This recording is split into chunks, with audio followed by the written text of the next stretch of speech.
take them all out along with his neighbors. Whoa. It's like everything was going so well for about 90% of that segment, and then it just went straight to hell. Have you ever seen something so disturbing you didn't even know how to describe it to your mom, your dad, your brother, maybe even your older sister? Regardless of what it was something that traumatized you unexplainably. Who or what it was. Yo, YouTube's darkest videos. Let's go ahead and get straight into the video. Let's see. It's December 4th, 2003. Load of vid. You can't even go to.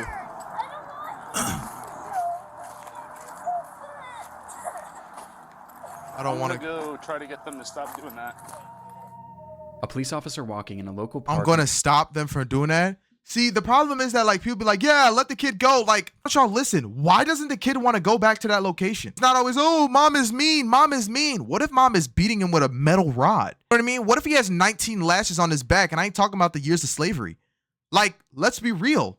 In Arlington, Virginia, is approached by a concerned family, claiming that someone in a nearby neighborhood had been shooting off a flare gun.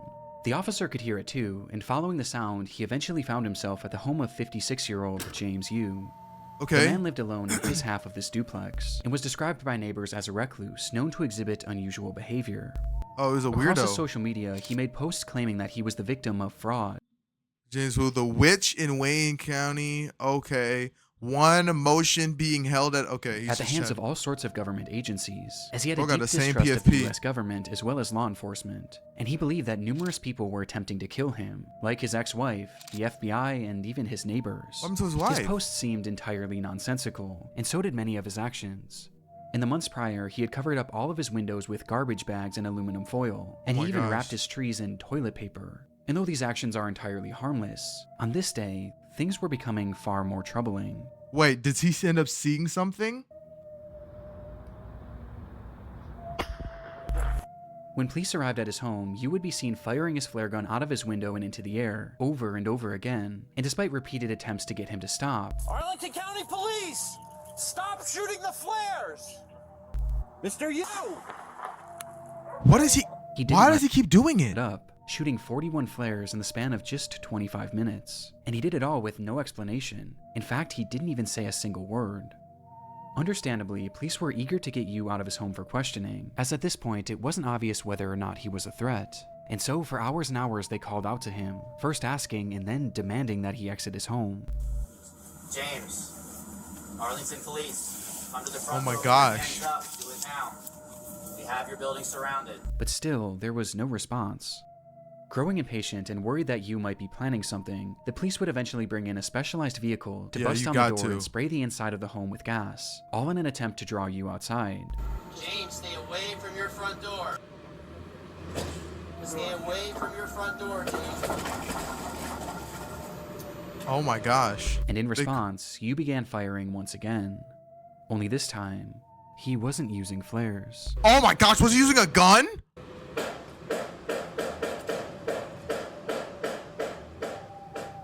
And instead, he was now yielding an actual gun. Oh my gosh. Thankfully, none of these shots connected, but with the situation becoming increasingly dangerous, the officers decided to fall back, as they carefully came up with a new plan for apprehending Yu. Nah, start spraying the gas. Whatever they had been planning would never come to fruition. Did he end himself?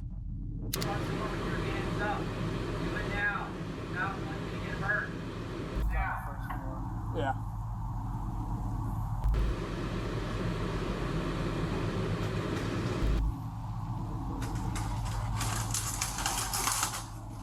Whoa, whoa.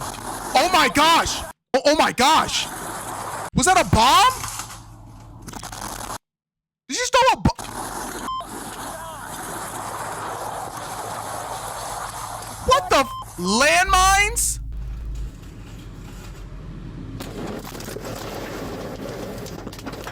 Oh my gosh, he had a bomb in his house?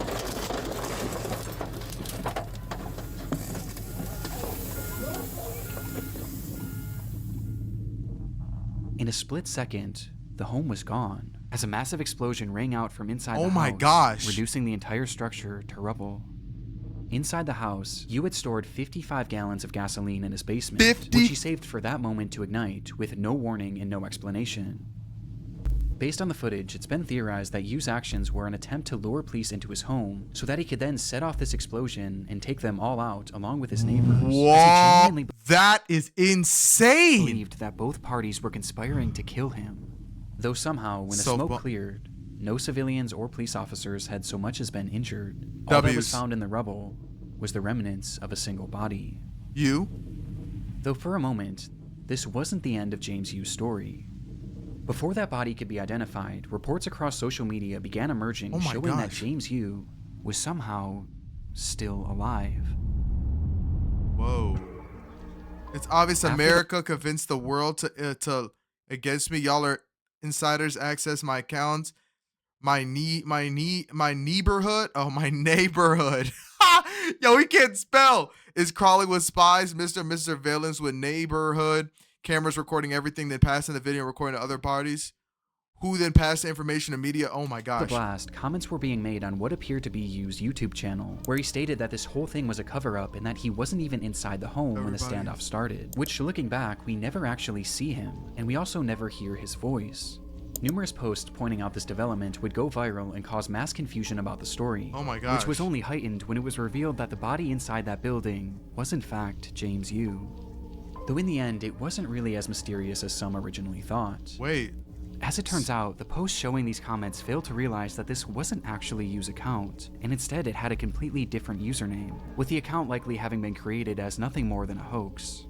To this day, though, Why? there are some that still believe that this was all some sort of massive cover-up. But in reality, it just seems that this was the result of a man gripped by crippling paranoia and loneliness, with it all coming to a head in what has gone on to become one of YouTube's darkest videos. Has to be, because what would make... Bro, he must have been dealing with some serious demons or must have saw some secret stuff that he probably wasn't supposed to see, and now his mind is cooked. Shout out Nick Crowley, bro. His videos be a movie, bro. YouTube's darkest videos. Wow. 7?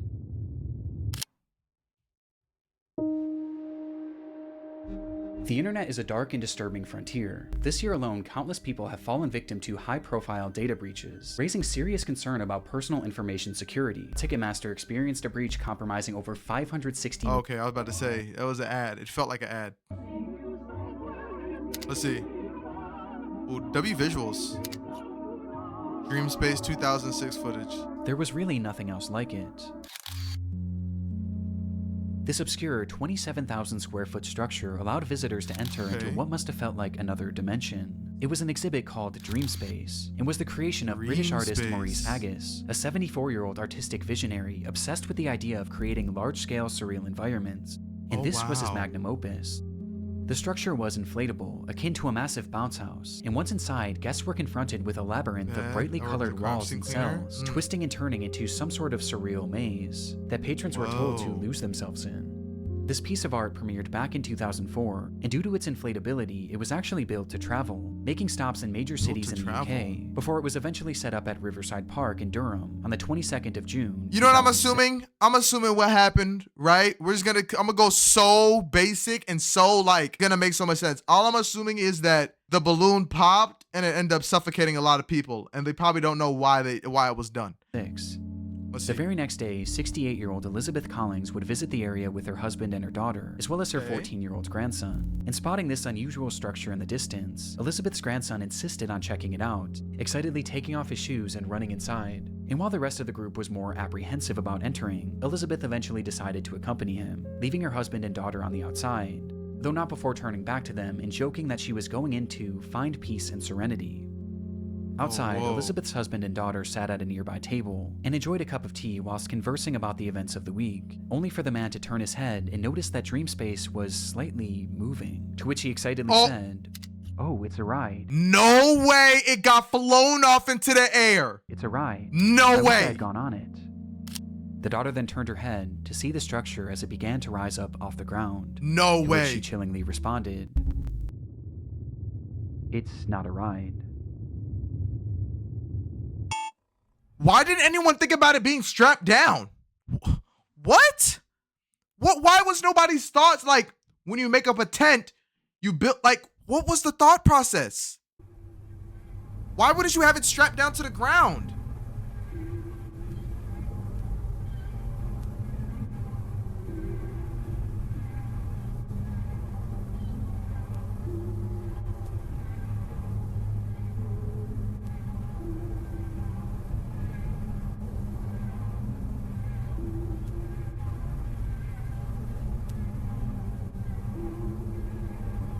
Oh my gosh. Oh my gosh. If that's the footage? No, somebody for sure passed away. In that moment, Dreamspace had snapped from its moorings and was blown into the air by a massive gust of wind. Agus just so happened to be standing at the entrance as it began to shift, and noticing what was happening, he grabbed on as he desperately tried to hold down his entire life's work.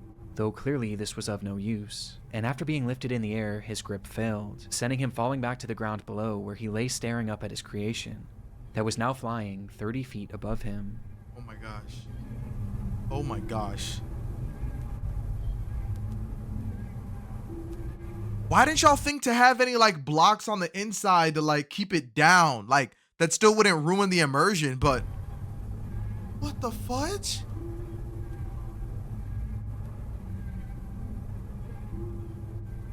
Inside, there were as many as 30 people who were now being thrashed around this giant inflatable structure in a scene that I truly can't even imagine. The claustrophobia of it, the dizzying colors, the screams. It's genuinely one of the most horrific scenarios I've ever heard. The inflatable structure was airborne for well over a minute, folding into itself before finally crashing back down into a parking lot, leaving behind what was described by witnesses as a field of bodies. I was gonna say, you imagine it gets taken up, all the bodies are clashing, it's like a bloody, gory mess. And now oh my gosh, looking in there would just be a bunch of discombobulated dead bodies in pools of blood. First of all, the majority of those in attendance were families with small children, with one 7-year-old girl recounting her experience, saying, "It was very scary and people were screaming. I saw a lady clinging on and then falling out, and then she was lying on her back with people around her. I think she died." This lady was most likely 68-year-old Elizabeth Collings, who had been ejected from the structure when it was in the air, with her injuries being catastrophic and unsurvivable. Oh my gosh. Of all the others now sprawled throughout this field of grass, most were left injured but thankfully not in serious condition, though this wasn't the case for 38-year-old Claire Vermege, who had been inside during the accident with her 2 children. And despite her kids surviving, she was sadly not so lucky. So her kids, with Claire and Elizabeth being the sole fatalities of the incident. Claire and Elizabeth were the only people who died that day. The video is terrifying. And though it's easy to say that this could have been so much worse, considering how many people were in Dreamspace at the time, I thought it was a lot worse. The consequences were still catastrophic, as it devastated 2 families and likely left many others at the scene traumatized for life, especially the young children. But how could this have happened? Well, that day was particularly warm, which likely caused the air inside the structure to expand, causing a hot air balloon-like effect, which was then exacerbated by sudden strong gusts of wind, which eventually caused the structure to go airborne, as in the end, it just wasn't properly secured for the conditions. Soon after the incident, Maurice Agus was arrested for manslaughter, though he would ultimately only end up paying a small fine, as he— What? Labeling him manslaughter? It was his invention. It was invention. It's like someone who it's like if you were to be the person who made a nuclear bomb and then it goes off and kills many, many people, I guess, no, it wasn't you who dropped it. At the end of the day, you were the one who did make it. He vowed to never create a large work again.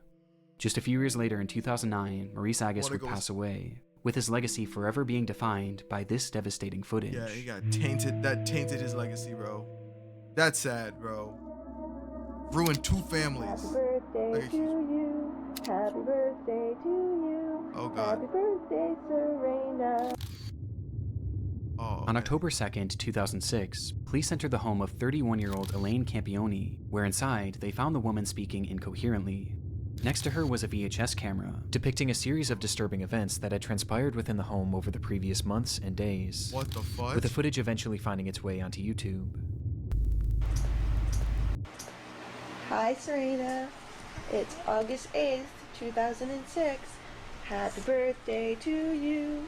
Happy birthday to you. The tape starts with Elaine pointing her new camera at her daughter, Serena. It was her 3rd birthday, and to celebrate, Elaine had left a brand new bike in the living room. Okay. W bike. It's a bike. Days later, the footage continues, showing Serena once again as Elaine asks, How does Mama love you? This much. Oh, I love you more than that. This much. How much does Mama love you? Elaine then shows her other daughter, Sophia, who was just a baby, before turning the camera on herself and showing the kids how the device worked. Hi. Is the door open? What do you mean See how device? this cam- What do you mean device? Oh, the What? camera. Look, it's a virus. Look. Hi. Is that Mommy? Hi. So far, the footage seems like nothing more than your Seems very standard regular. family home videotape, and Yeah. appears completely wholesome. Though with the next recording, the tone begins to shift, and things start to become slightly concerning. This is a deplorable, horrible, messy, filthy apartment that supposedly my 2 children and I live in, and it's just a horrible, horrible mess. Apartment?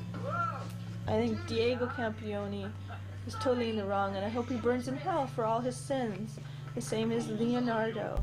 As Elaine shows the camera her What? home, she begins joking about how they are living in deplorable conditions. I was gonna say, it looks before very randomly clean. calling out 2 men, who she says she hopes burn in hell, all while her children are in the same room. She starts to grow more and more agitated. All I wanted to do was take care of my 2 little girls and live happily ever after the 3 years of physical, emotional, and mental abuse that I endured tremendously by Leonardo Campione, and then the past year from Anna and Diego Campione, the mental and emotional abuse. Outright saying that she was abused by a man named Leonard Campione, who happened to be her ex-husband and the father Oh. of these children. And Oh. she goes on from there, with each moment clearly making the kids more and more anxious. And I want justice to my family for what they have all done to us.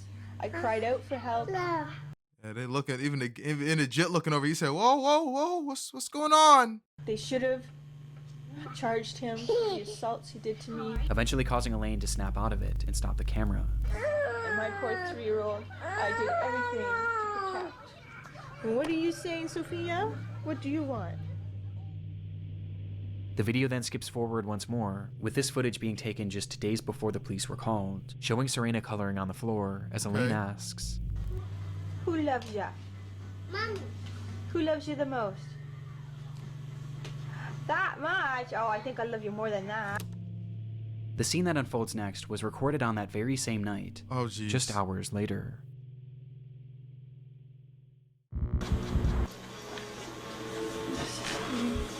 Recording this because Leo and there, are you happy? Everything's gone. What do you mean everything's gone? You wouldn't give peace. You wouldn't tell the truth. You didn't care about our babies. You didn't care about me. You cared about yourself. All you did was hurt us. No way she did what I thought she did. In the video, Elaine states that everything is gone, as she speaks to Leo directly, accusing him of having ruined their lives with his constant abuse. You are truly the devil. And I hate you. I hate you. I hate you. I hate you. I hate you. I hate you. And I want you to know how much I hate you. Disturbingly, the children were nowhere to be seen in this footage, with Elaine eventually addressing them by saying, God believes me. And God's taking care of them now. What? Oh my god. Oh my gosh. You're protected by God. No way you did what I thought you just did. Thank you. Because there's no way I could have them with you. Nothing's good enough for you. It has to always be your way. Well, they're good. And you can have it your way. Your wife and your daughters are dead now. We're all in heaven. According to Elaine, not only were her children gone, but she was too, as she stops the recording soon after. Despite saying this, the camera would actually start up one more time, where Elaine describes how she was still alive, despite having attempted to OD. Oh my gosh. Oh my gosh. Oh my gosh. God was like, okay, if that's what you're going to do, you're not going to get out of this yourself. I'm saying you could take the entire bottle of Tylenol times 5 and I'm still going to make you live. You see what I'm saying? What you just did was deplorable. Her to call the police. When Oh my officers arrived gosh. at the home, both Serena and Sophia were found laying in her mother's bed, holding hands and wrapped tightly in rosaries. Neither of them were alive. What the fudge? 2 nights prior and directly before filming this message, Elaine had brought them both into the bathroom as it was time for their nightly baths. And once in the tub, she told them to play a game, one where they would place their heads beneath the water and blow out bubbles. When they did this, Elaine held their heads down, and she didn't let go until she was certain they were gone. This footage is some of the most disturbing that I've ever seen. What in, like, oh my gosh, bro. Oh my gosh. Oh, like, how do you... As we get a glimpse into Elaine's descent into madness in the moments directly before she stole her children's life. And then she sits there and it's just like, how much do you love me? How much do you know what I mean? But all of this Good leaves God. one obvious question. Why? Well, it was noted during her investigation that the abuse she alleged from her ex-husband Leo seemed to be very real and well documented over the years, leading to Leo not being able to see his children for over a year, with this causing the two to separate, which is when Elaine's mind began to deteriorate. She began believing that people were following her and were going to kill her, with this fear of people eventually shifting to a fear of aliens, as she claimed to have seen them on numerous occasions, believing they were following her. Because of this fear, she refused to let her children out of her sight, not even allowing her own parents to look after them, causing her to become so attached to these children that she genuinely began to believe that they were all one entity, which made things incredibly concerning when she became suicidal and eventually attempted to take her own life. What the fuck? Despite Leo's more than troubled history, he had supposedly turned his life around in the years leading to this footage, and was eventually allowed to start visiting the children on a limited capacity. And seeing the children and seeing the way their mother was behaving, he began to grow incredibly concerned, and eventually attempted to gain full custody. And it was this bitter custody battle that seemed to be the ultimate factor that led to Elaine ending the lives of her children. God's taking care of them now. He's protected by God, thank God. Thank Him. Because there's no way I could have them with you.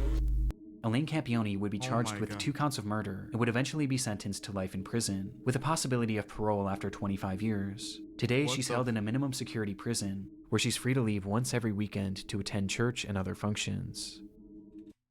What the fudge? Poor souls, bro. At least they actually now are with God, bro. Good heavens. It's like everything was going so well for about 90% of that segment, and then it just went straight to hell. Like, there's a lot of information on this case that I had to cut due to the time constraints. I'll link some deep dive links below. Okay, for those wanting more context. Okay.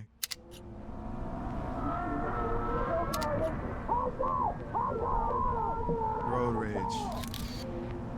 On April frick? 18th, 2010, a pulled up my- 39-year-old man named Gavin Collins was released from the HMP Ranby prison in the UK. His freedom would last less than 24 hours, as the very next day he suffered a severe mental breakdown, the result of which was captured partially across several video recordings that later appeared on YouTube.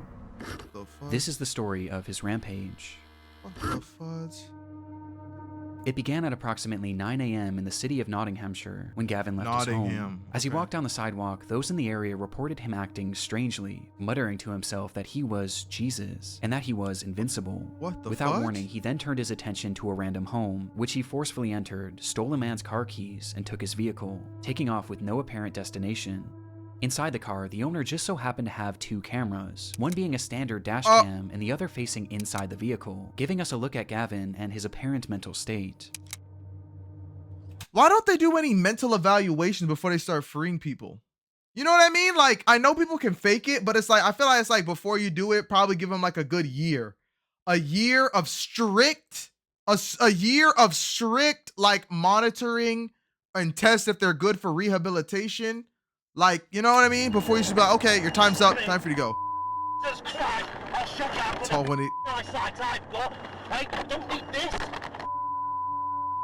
Come on, let's go, bro. So, getting rid of all that crap pairs. Let's go, let's go. Just at a glance, it's obvious that Gavin is He's not well. completely unhinged. Yeah, For he's some not reason, well. he was utterly filled with rage, ripping off the rearview mirror and yelling obscenities and incomprehensible threats at no one in particular. I'm enraged. I'm Jesus. I'm descendant of God. And you lock me up. Watch this. You. And most concerning of all is the speed in which he's traveling, Yo, as he he's starts so driving dumb. faster and faster, swerving in and out of cars as he passes through busy residential areas, as he reaches speeds that have been estimated to be anywhere from 85 miles an hour to well over 120. Oh my gosh. Now, I'm getting stronger. Bro, put a seatbelt on. By the second. But somehow, despite countless close calls, every time he avoids collision, at least for the time being. What the like, just seeing the background change so fast. It's like, yo, what's good, Shadow? Oh my gosh. What was he thinking? Did he go off a bridge? Gavin smashes the vehicle into a brick home at full speed, with the impact being devastating. And yet somehow, through the destruction, he didn't die. Gavin was not only still alive, but completely unharmed, and also completely unfazed. He pulled himself from the wreckage and immediately turned his attention to a woman driving nearby, and within moments he had forced his way into the vehicle and was behind the wheel once again, continuing this deranged driving spree until once again he crashed. And much like the initial collision, he survived, walking away unscathed before turning his attention to another random home. In pursuit of stealing his third vehicle, he grabbed a nearby concrete slab and began to smash through the home's doors, bloodying his hand in the process, before eventually making entry. Inside were a mother and her 2 children, one of which was 5 years old, and the other wasn't even a year. Gavin approached the terrified family, yelling and demanding that the mother give up her car keys, telling her that he was Jesus and that, "Because I am Jesus, I will kill you if you don't give me the keys." And without hesitation, she did as he said. Gavin then went to each member of the family, and with his injured hand, he drew crosses on their forehead, out of his own blood, before taking off with his third stolen car.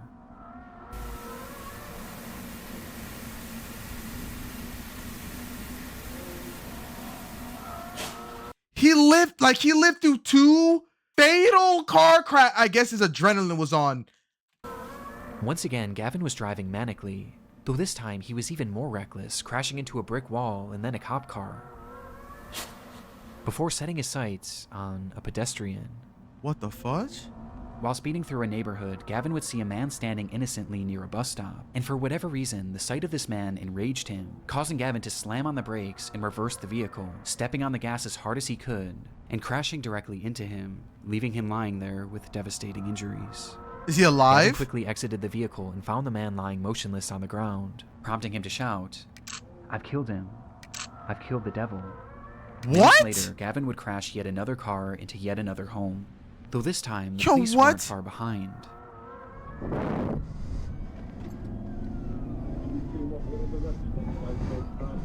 He did all the fact that he did all of this and still lived?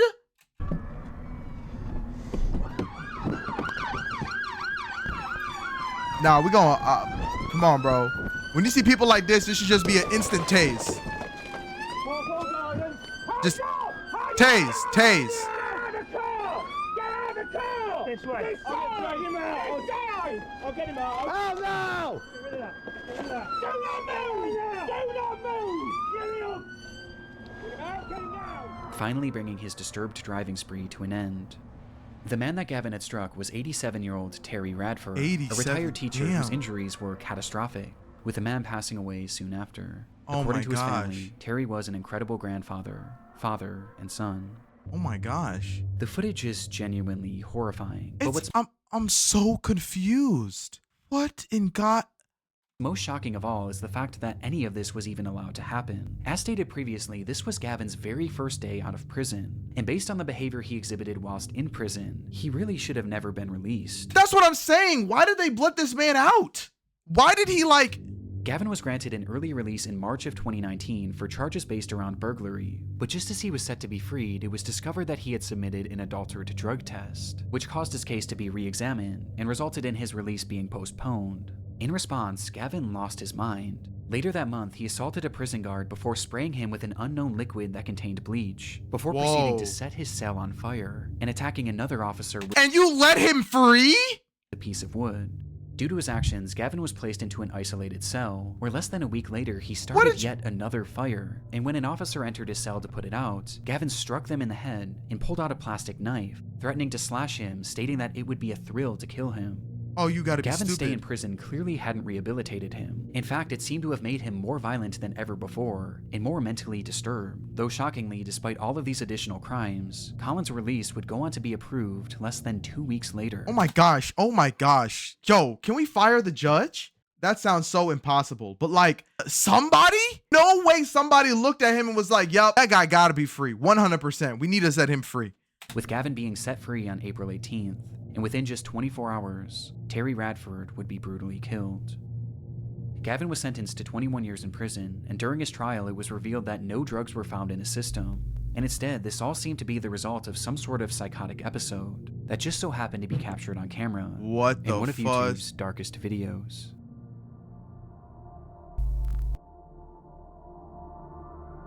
I'm gonna be honest with you, that was crazy, bro. Absolutely insane. I'm gonna keep it so real with you. Video was crazy because the fact that he survived, it's like, okay, it's the ones that bother me the most is the ones that, like, it involves a spiritual aspect.